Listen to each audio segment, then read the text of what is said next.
Halloween, a day celebrated around the world when people dress up in costumes, collect candy from neighbors, and have parties. But do you ever take time to think about the origins of Halloween? Most people don't think twice about participating in it, saying, "It's all in fun," or "It's not evil to me." But is this so-called Hallow evening really so innocent? Are there ties to paganism and Satanism? Shall we as Christians celebrate Halloween, or should we have an alternative name for it like Harvest Festival?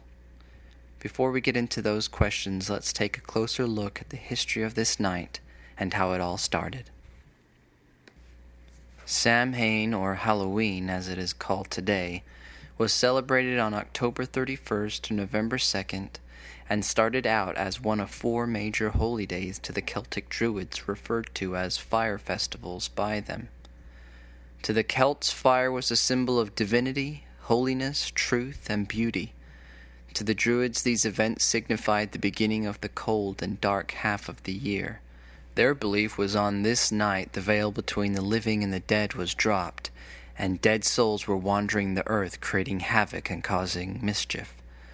To appease them, the Celts dressed up like the dead souls so they wouldn't cause them any harm. Large bonfires were made and animals and crops were also thrown into the bonfire as sacrifices.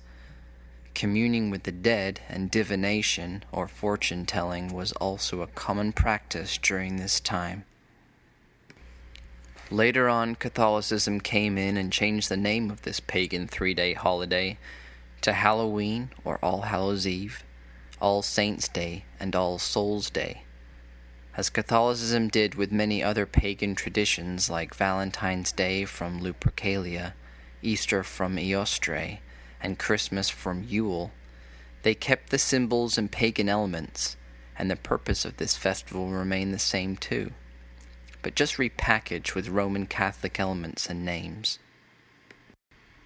So we see from the history alone, this isn't some innocent celebration involving children getting candy. "Oh, but that was so long ago, we don't celebrate it like how they did," you might say. Let me read to you a quote by Anton LaVey, a Satanist, from his book, The Satanic Bible. Quote, "After one's own birthday, the two major satanic holidays are Walpurgis Night and Halloween." End quote. In case that didn't sink in, Satanism considers this one of their top holidays. Do you still want to be part of it?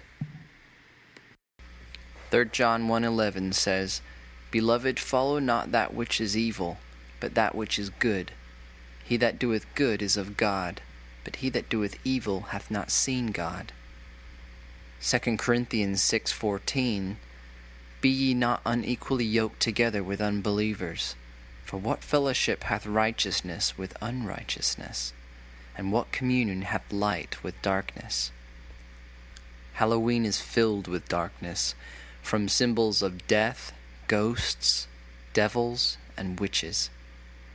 We should not want to have anything to do with this. God wants us to be separate. 2 Corinthians 6:17, "Wherefore come out from among them, and be ye separate, saith the Lord, and touch not the unclean thing, and I will receive you."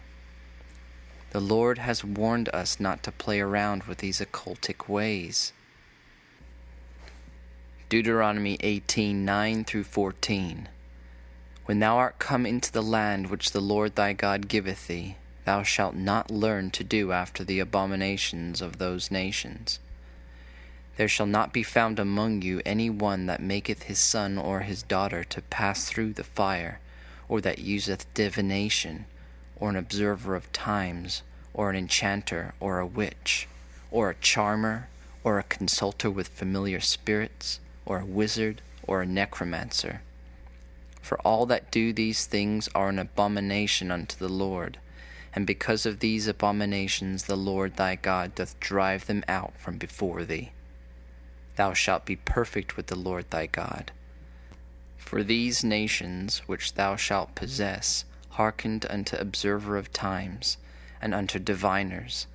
But as for thee, the Lord thy God hath not suffered thee, so to do.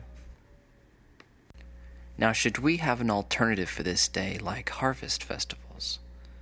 Alternative, however, implies substitute. It assumes our children need something to take the place of Halloween, since they won't be participating in the secular and pagan celebrations.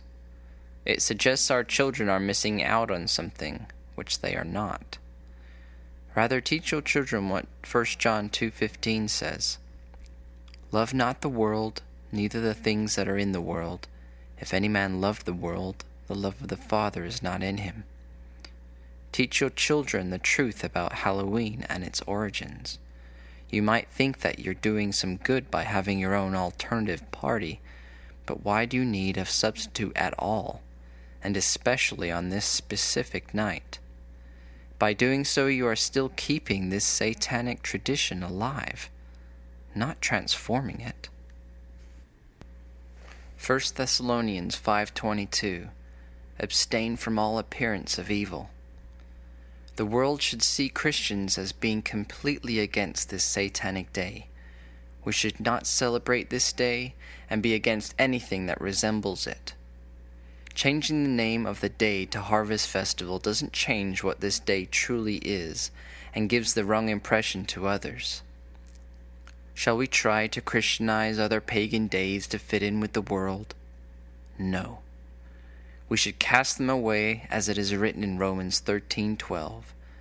The night is far spent, the day is at hand. Let us therefore cast off the works of darkness, and let us put on the armor of light. Remember, we are in a war. Will you fight, or shall we just make up alternatives to the world's wickedness?